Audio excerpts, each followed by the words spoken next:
Ah, hope I find you all well today. Oh, another great day to be embodied, to be in this planet, to be an experience.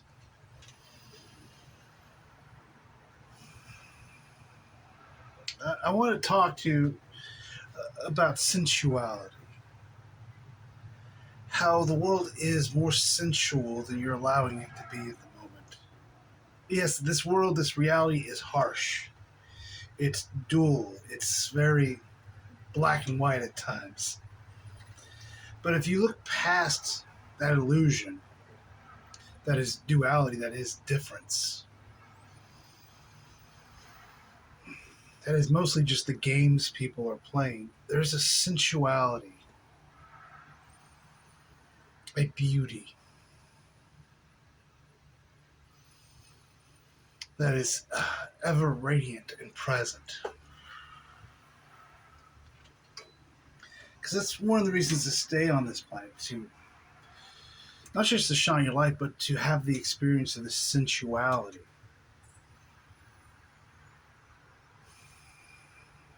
Because, like I said before, the world is more beautiful than you realize.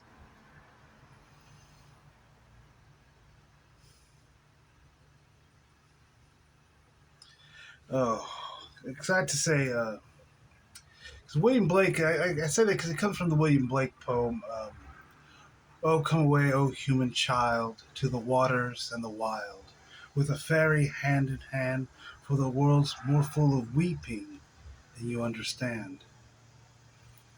So that's what you see, most people.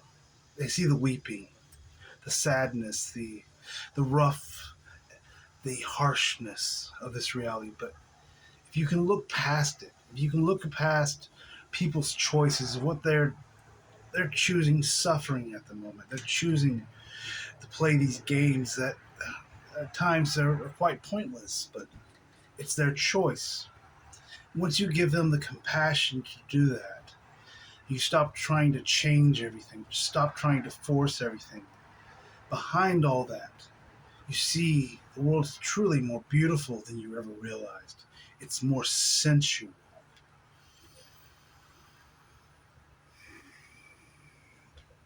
All right, we'll use this as an example. This might be a strange example, but it's what I have with me. This is a guitar capo. I'll show you. I bought this guitar cable because I found it sensual. There's other guitar cables on the market. They all work perfectly fine. Some were even cheaper.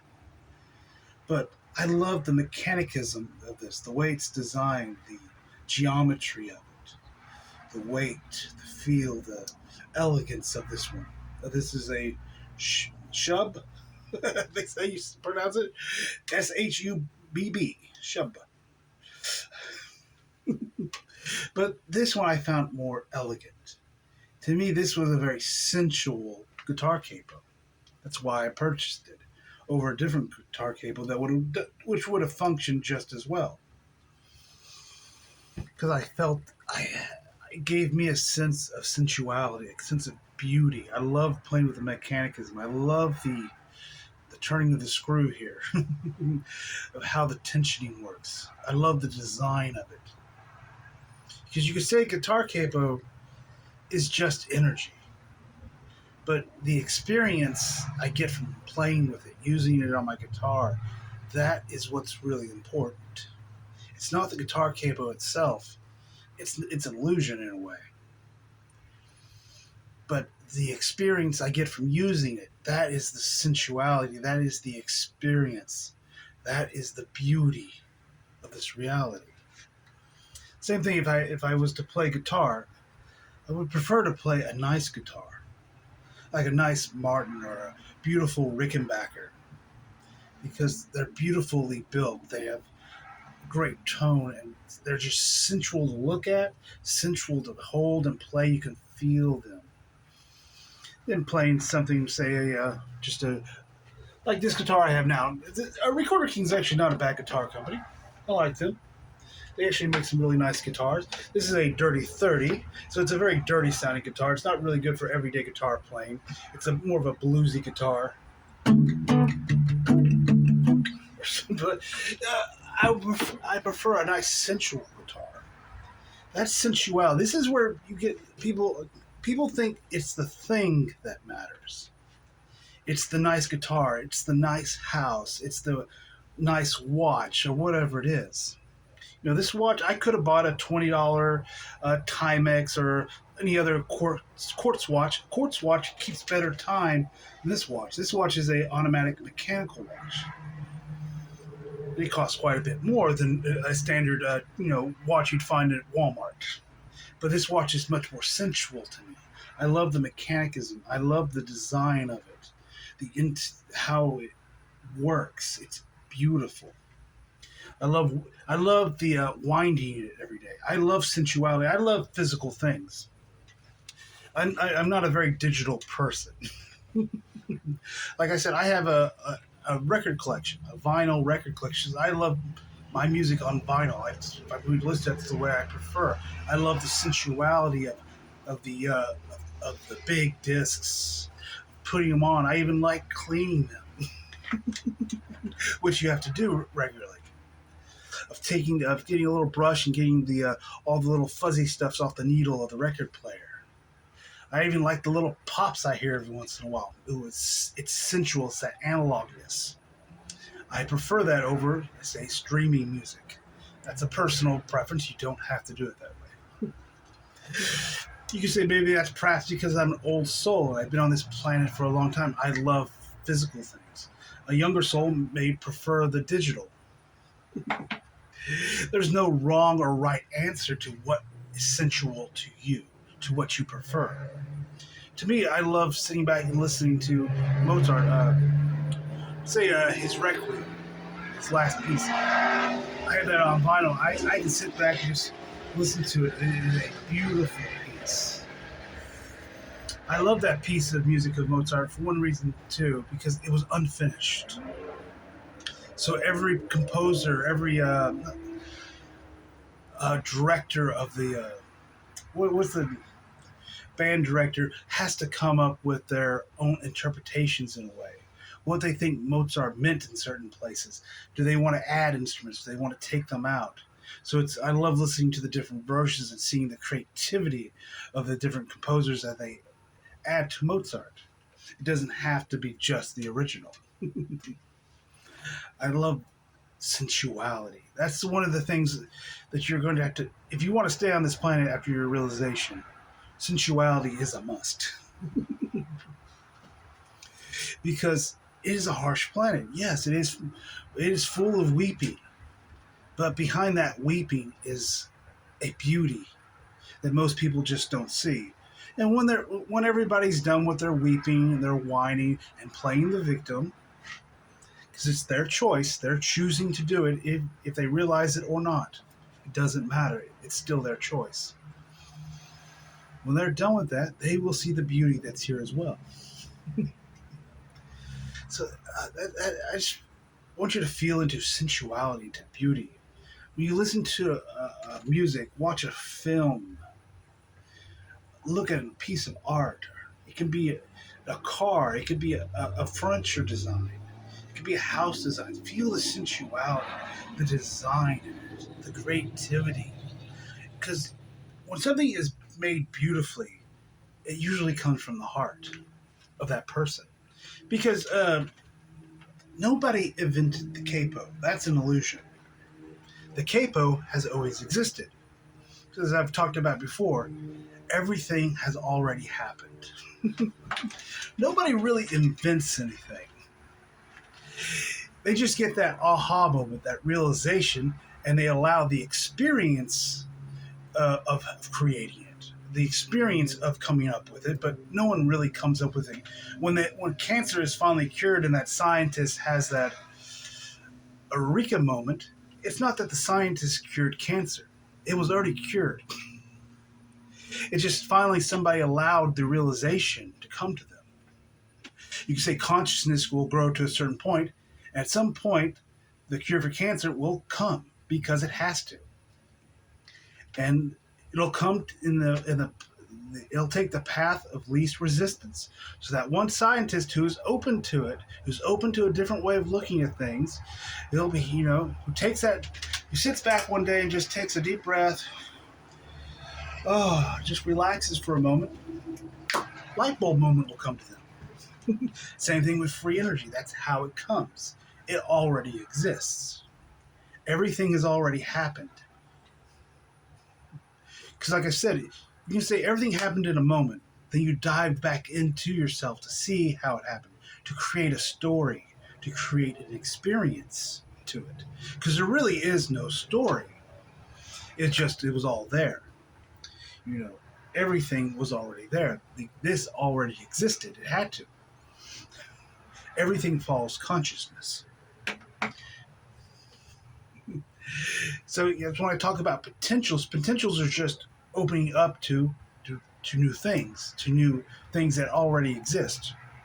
You can say you've already created everything. Now you're getting creative with it. Now you're playing with it. Because there's many ways. You say the capo, every version of the capo exists, even ones that have never been manufactured or made. If it's a possibility, it exists, even if it never came to anybody else's realization or experience. Oh, that's the beauty of creation. It's already happened. That's why you don't have to work for things. They're already there. That's the misunderstanding that humans have about things now. They think they need to find it. They think they need to search for it. They need to seek it out. When usually the eureka moment comes to somebody, you can say, we'll play, pretend there's an office and there's a bunch of people and they are having a problem with something and they need to figure it out. So everybody starts brainstorming, this whole office team. And they're up till about 2, 3, 4 in the morning, just spitballing ideas, trying to focus, trying to solve whatever this corporation's problem is. What usually happens is, about 2, 3 in the morning, somebody gets tired. They just sit back for a minute. I need to take a break. They stop thinking about it for a moment, and they just take a few breaths and just try to relax. Oh, I'm so wore out. Oh. Then that's when the eureka moment comes. That's when it comes, when you stop trying to search for it. When you stop trying to make it happen. When you take that break, you take a breath and just, you open up a little bit. You try to relax.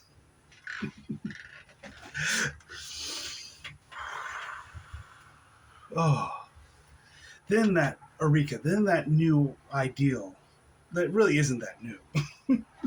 It's just, you can say it's new being experienced. It's a new experience, but it was already there. It's the same thing with your enlightenment. Teachers have been, masters have been saying for centuries, you cannot become enlightened. It's already happened. Stop trying to become enlightened. And the human just hears that and goes, oh, I need to become enlightened.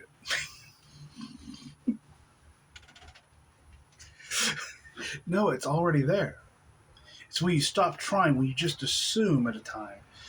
You just walk into it and you just allow the energies to come in and serve you and tear away all the things that you think you are. That's the simplicity of things. It already exists. It's already there.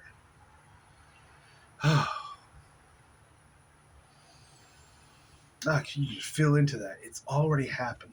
Everything's already happened. Now we're just experiencing what it was like to happen.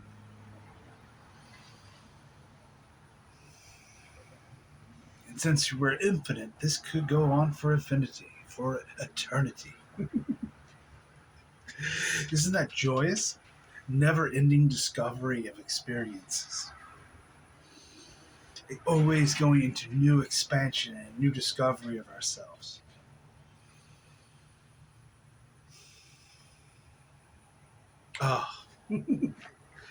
That's the beauty of things. That is the simplicity of things.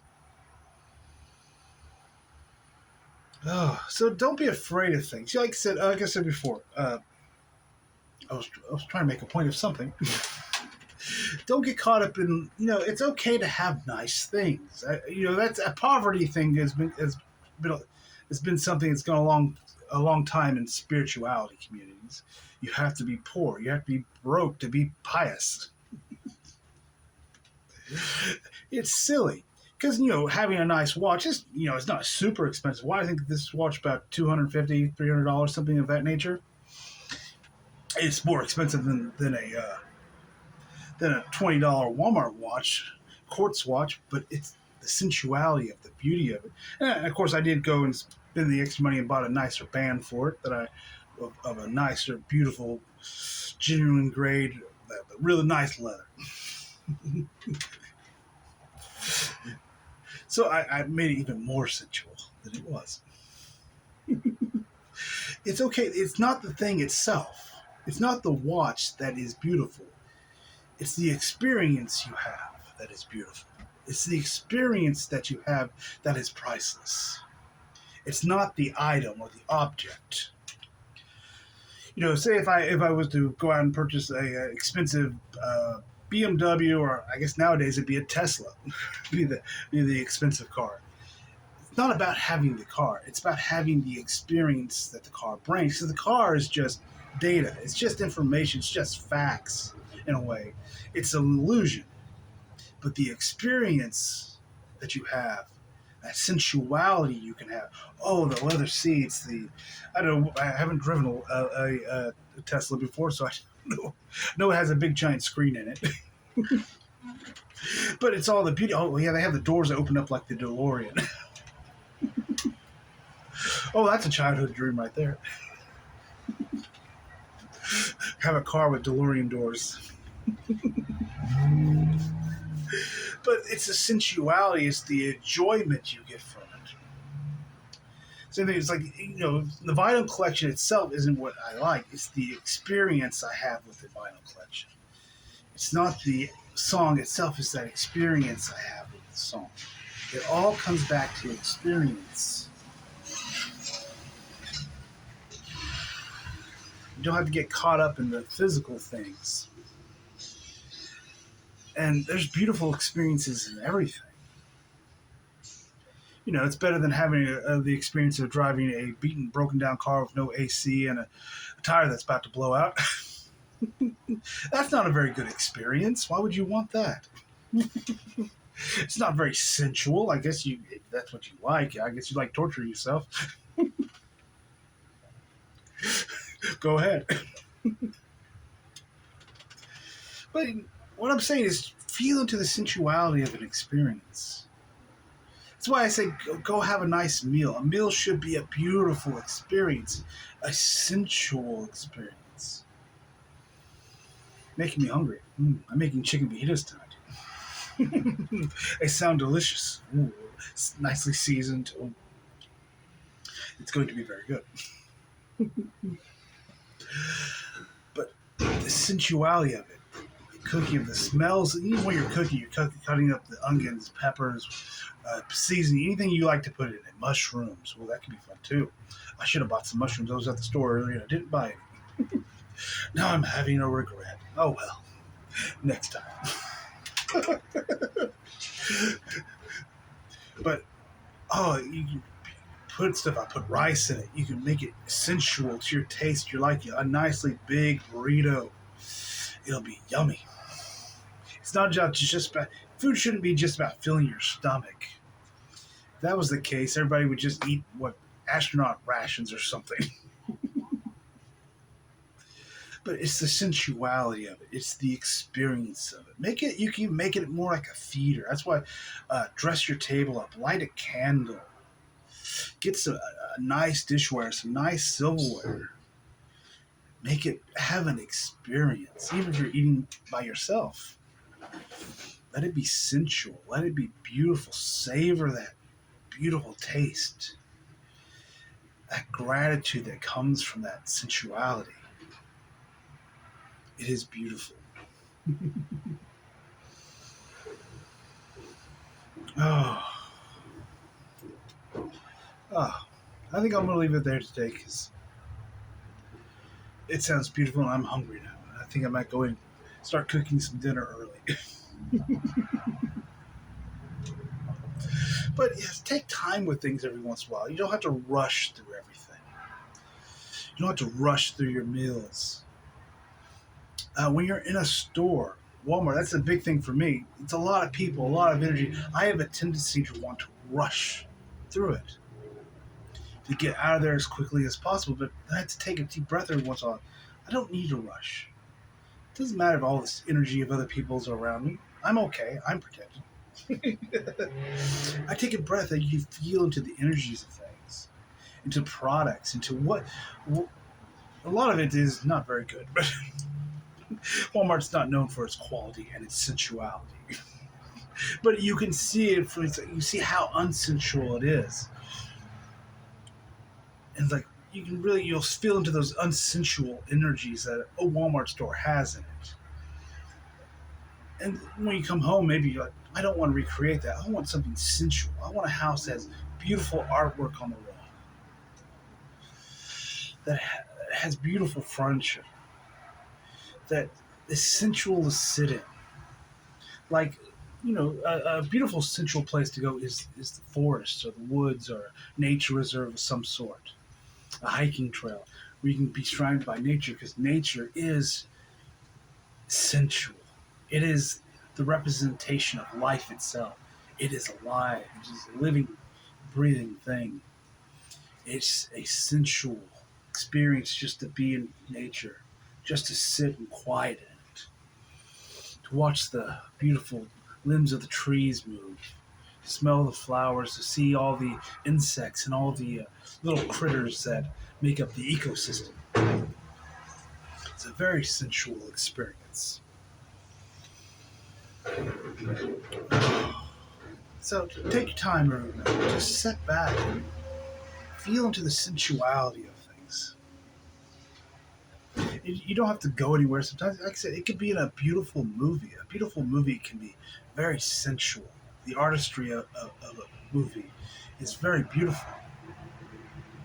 If you watch something like, I'm a big fan of like Lawrence of Arabia, Citizen Kane. They're classic older movies. Not some people may not care for them anymore, but I love a lot of the classic old movies. If I can say it, Casablanca, Humphrey Bogart movie. I can't, I can't say it, but that's okay. It's still a beautiful movie. I love the sensuality, the passion that some directors put into the movies. Not all directors do. You don't find much sensuality in a Michael Bay movie. It's all about emotions in a way. It's all about in your face explosions. But yes, look for sensuality, or just be. Don't look for it. Be open to it. Feel into the sensuality of things, into the design of things, the elegance. Because when you find beauty and elegance and beautiful design, you usually find it came from someone's passion, from their heart, from their soul. So it's sensuality is the soul expression of somebody else. You can say this. I don't know if it was somebody named Shub who designed it, but it was. I would say it came from the passion of his heart, of his soul, of his I exist. He probably wasn't aware of it. He probably thought it came from the mind. And yes, he did go. He probably got the feeling for it, then went to the mind to do the mathematics of it, which is fine. Like I said, the mind has a place. It has a place to be used. But the mind did not create this. For one, it already existed. The mind likes to take credit for things like this. It likes to call itself a genius when true genius comes from the heart. The mind can't create anything. It's quite bad at it. It's good at mathematics sometimes. Oh,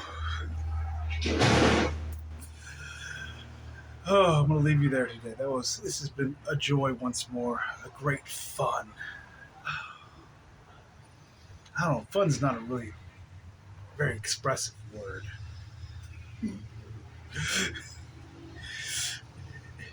It's been passionate. It's been beautiful. And it's been my joy. I wish you all a wonderful day.